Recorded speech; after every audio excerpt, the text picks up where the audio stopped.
This video describes how to create a utility provider and tariff in the ManagingEnergy application. It is best to watch this video after viewing our other tutorials on utility providers available at our website. First, select the portfolio that you want to contain the utility provider you are creating. We will select the Springfield portfolio from the portfolio tree. Then we'll click the Utility Providers button available in the work area from all module tabs. By default, when you enter the Utility Provider page, you are given a blank details dialog to start creating a new provider. We'll enter Perpetual Motion Electricity as the company name of our new provider. We'll fill out the rest of the form as well. A second tab named Perpetual Motion Electricity Utility Tariffs is now available. Since no tariffs exist yet for this provider, we will need to click on New Tariff. Provide a name and description for your tariff. When finished, click Done. We now need to create our tariff components. We do this on the Tariff Component tab. We are creating a simple electrical tariff. Tariffs contain at least one meter reading, usually consumption data, that is read from a meter and obtained from utility invoices. To get the consumption data for our tariff, we will create a reading group. Reading groups allow us to attach multiple meter readings to a tariff. First, select the New Reading Group link. We'll name it Electricity Consumption. Select Utility Type Electricity from the drop-down list of available utility types and click Done. Now that we have a reading group attached to this tariff, we can attach a meter reading component. To do this, select New Component.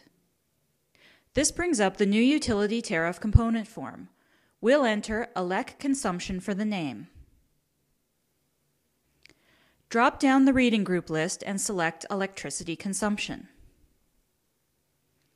The type drop-down list will change from user-defined to consumption. Consumption is the type that we want, but if we drop down the list, you'll see all of the types possible for the utility you have selected.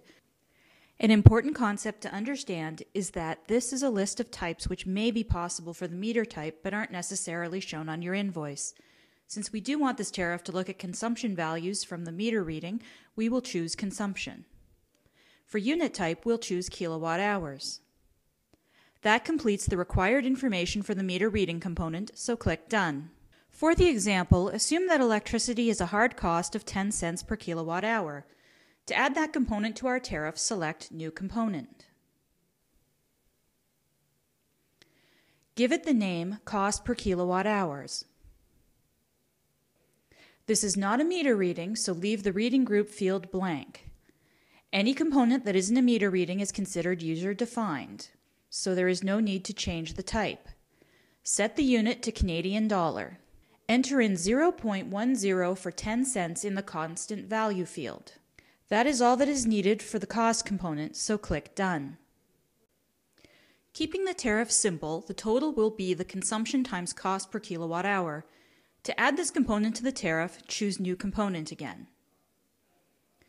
Name this component Tariff Total. Again, you can leave the reading group and type as the default values. For unit type, select Canadian dollars. Our basic tariff is simply consumption times cost per kilowatt hour. We need to enter this formula into the formula field in a way that ManagingEnergy understands. The formula parser uses the Python programming language syntax. More details on syntax are defined in the ManagingEnergy online user manual and on the internet, as Python is an open source programming language. Important points to remember are that user-defined components need to be surrounded by square brackets, and the component names are case sensitive. To make sure that you reference the components that you created correctly, move the component window by dragging it out of the way. In Internet Explorer, you need to specifically select the text in the top area of the window to drag the window. This allows us to see the tariff components that we created. In the formula field, enter in square bracket, elect consumption, end square bracket, asterisk, square bracket, cost per kilowatt hour, end square bracket. Typing in a description means that anyone looking at this tariff can quickly figure out what it's for. We will now check the final total box. This is done so that this specific tariff component can be compared to the final utility invoice amount to see if the two match. Then click Done. This very simple tariff is now complete. It should be tested to ensure that it is working. Click on the test tariff to get access to the testing window. You'll see start and end date fields. Our tariff does not involve dates, so these fields can be skipped. Since the electrical consumption field is a meter reading field, it shows up in yellow. This signifies that we should type in a sample value to this field. We will type in 10,000. Then hit Run. After a few seconds, you see that the result column for tariff total is now set to $1,000. That is correct, so you know that the tariff has been set up correctly and is working. Click Save Provider to ensure everything is saved. You can then click Done. A tariff has now been set up and tested, but is useless until it is attached to a meter. Attaching a tariff to an account is covered in the Defining a Meter video.